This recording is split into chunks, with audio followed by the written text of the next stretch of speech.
நம் தேவனாகிய இயேசு கிறிஸ்துவினால் உங்களுக்கு கிருபையும் சமாதானமும் சந்தோஷமும் உண்டாவதாக. கிறிஸ்மஸ் நாளை நெருங்கி வந்துட்டோம். இந்த மாதம் முழுவதுமே இந்த கிறிஸ்மஸ் பண்டிகையை எதிர்நோக்கி உலகெங்கிலும் இருக்கிற விசுவாச பிள்ளைகள் காத்து கொண்டிருக்கிறாங்க. தேவனுடைய பிறப்பை கொண்டாடுகிற விதமாக இந்த நாள் இருக்கு. தேவனுடைய பிறப்பின் மூலமாக இந்த உலக சரித்திரமே பிரிக்கப்பட்டிருக்கு. நாம வாழ்கிற இந்த நாட்களை கிறிஸ்துவுக்கு பின் அப்படின்னு சொல்லுவாங்க. இப்படி கிறிஸ்துவிற்கு பின்னு நாம சொல்ற காலத்தை வேதம் ஒரு விதமாக விவரிக்குது. அது குறித்தே இன்றைக்கான வேத பகுதிகளில் பார்க்க போறோம். அதற்குரிய வேத வசனம் 2 கொரிந்தியர் 6வது அதிகாரம் வசனம் 2. 2 Corinthians chapter 6 verse 2. அனுகிரக காலத்திலே நான் உனக்கு செவி கொடுத்து இரட்சண்ய நாளிலே உனக்கு உதவி செய்தேன் என்று சொல்லியிருக்கிறாரே. இதோ இப்பொழுதே அனுகிரக காலம், இப்பொழுதே இரட்சண்ய நாள். இந்த வசனத்தில் கொடுக்கப்பட்டபடி அனுகிரக காலம் இதுவே கிறிஸ்து பிறந்ததற்கு பின்பாக இருக்கிற காலங்களை குறிக்கக்கூடியதா இருக்கு. அனுகிரக காலம்ங்கிறத ஆங்கிலத்தில் லார்ட்ஸ் ஃபேவரபிள் டைம்னு சொல்லியிருக்காங்க. அதாவது தேவன் நமக்கு தயை செய்கிற காலம். பாவத்துல சிக்கி சுழன்று கொண்டிருக்கிற ஜனங்களை மீட்டெடுக்கிறதற்காக பிதாவாகிய தேவன் தம்முடைய ஒரே பேரான குமாரனை நமக்கு தந்தருனது எதற்காக? நமக்கு தயை செய்யவே, நம்மை இந்த இருளிலிருந்து வெளிச்சத்திற்கு கொண்டு வரவே. இந்த வசனத்துல சொல்லப்பட்டபடி அனுகிரக காலத்திலே நான் உனக்கு செவி கொடுத்து இரட்சணை நாளிலே உமக்கு உதவி செய்தேன் என்று சொல்லியிருக்கிறாரே. இது எங்க சொல்லப்பட்டிருக்கு? ஏசாயா 49வது அதிகாரம் 8வது வசனத்துல சொல்லப்பட்டிருக்கு.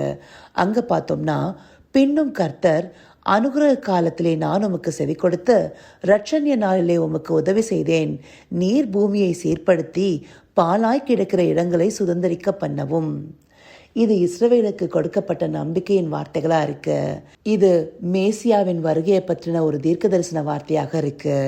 இங்க சொல்லப்பட்டபடி பூமியை சீர்படுத்தி பாலாய் கிடக்கிற இடங்களை சுதந்திரிக்க பண்ணவும். இந்த பூமியை சீர்படுத்துவதற்காகவே தேவனாகிய இயேசு கிறிஸ்து நமக்கு கொடுக்கப்பட்டிருக்காரு. அவரின் மூலமாகவே நாம் இந்த அனுகிரக காலத்திற்குள்ளார பிரவேசிக்கிறோம். ஏன்னா அவர் தாமே நமக்கு பாவத்திலிருந்து மீட்பை கொடுக்கிறாரு. நாம இந்த காலத்தை சபையின் காலம்னு சொல்றோம். ஏன்னா அவருக்கு பின்பாகவே சபையானது தோற்றுவிக்கப்பட்டது. ஆவியானவர் நமக்கு கொடுக்கப்பட்டிருக்காரு. அந்தபடியாக கர்த்தருடைய ஆவியானவரோடு நாமும் இசைந்திருக்க கொடுக்கப்பட்ட அனுகிரக காலம் இது கிருபை பெருகின காலமாக இருக்கு. அந்த கிருபைக்குள்ள பிரவேசிக்கிற ஸ்லாக்கியத்தை ஆண்டவராகிய இயேசு கிறிஸ்துவின் மூலமாக நாம பெற்றுக்கொண்டிருக்கிறோம். இந்தபடியாக அனுகிரக காலத்துல நாம இருக்கிறோம். அவர் சிலுவையில ஒப்பு கொடுக்கப்பட்டதன் மூலமாக இரட்சண்ய நாளுக்குள்ளேயும் நம்ம பிரவேசித்திருக்கிறோம். அதை மேற்கோளாக காட்டியே பவுலடியார் இப்பொழுதே அனுகிரக காலம், இப்பொழுதே இரட்சண்ய நாள்னு சொல்லியிருக்காரு. அந்தபடி தேவன் நமக்கு செவி கொடுக்கிற காலத்துல நாம் இருக்கிறோங்கிறத அறிந்து கொண்டு நாம அவரை நோக்கி பார்த்து அவருடைய கிருபைக்குள்ள பிரவேசிக்கிறதுக்கு முனைப்போடு இருக்கணும். அதை விட்டுட்டு நாம இன்னும் நிர்விசாரமா சுகஜீவிகளா பாவத்திற்குள்ளேயே சுழன்று கொண்டிருந்தோமே ஆனால் ஆண்டவராகிய இயேசு கிறிஸ்துவின் 2ஆம் வருகைக்கு பிற்பாடு இந்த அனுகிரக காலமானது முடிவடைகிறது.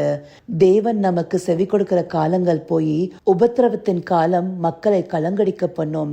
அப்படிப்பட்ட நாட்களுக்குள்ளார நாம பிரவேசிக்க கூடாதுன்னு தேவன் எதிர்பார்க்கிறாரு. அதற்காக இந்த அனுகிரக காலத்துல தேவன் நமக்கு செவி கொடுக்கிறாருங்கிறத அறிந்து அவரை நோக்கி பார்த்து நம்முடைய இருதயத்தை அவருக்கு நேராக திருப்பணுங்கிறதே தேவனுடைய விருப்பமா இருக்குங்கிறத இந்த வார்த்தைகள் மூலமா நமக்கு காண்பிச்சிருக்காரு. அதற்காக அவருக்கு நன்றி தெரிவிப்போமா? கர்த்தாவே, தேவாதி தேவனே, உமக்கே இந்த வேளையில் நன்றி செலுத்துகிறோம் ராஜா. அப்பா, அனுகிரக காலத்துல நாங்க இருக்கோங்கிறத காண்பிச்சிருக்கீங்க தகப்பனே. உம்முடைய ஒரே பேரான குமாரனை எங்களுக்காய் சிலுவையில தந்தர்லி இரட்சண்ய நாளையும் எங்களுக்கு உண்டு பண்ணியிருக்கீங்க தகப்பனே.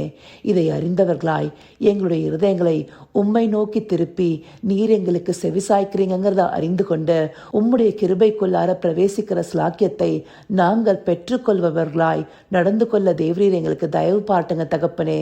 எங்கள் நிர்விசாரங்களை எல்லாம் பொறுத்து கொண்டு ஒவ்வொரு நாளும் எங்களுக்கு வார்த்தைகளை அனுப்பி எங்களை ரட்சிக்க விரும்புகிற தேவனே, உம்மையே நோக்கி பார்க்கிற தயவை எங்களுக்கு தாங்க ராஜா. ஆம் தகப்பனே, எங்கள் இருதயங்களை சீர்படுத்தி தேவரீரை நோக்கி பார்க்கிற நாட்களை நாங்கள் நிர்விசாரமாக கழித்து விடாத படிக்க தேவரீர் எங்களை நடத்துகிற தயவிற்காய் நன்றி. சகலவித துதி மகிமை கனம் யாவும் ஒருவருக்கே செலுத்துகிறோம். இயேசு கிறிஸ்துவின் மூலமாய் வேண்டிக் கொள்கிறேன் பிதாவே. ஆமேன், ஆமேன்.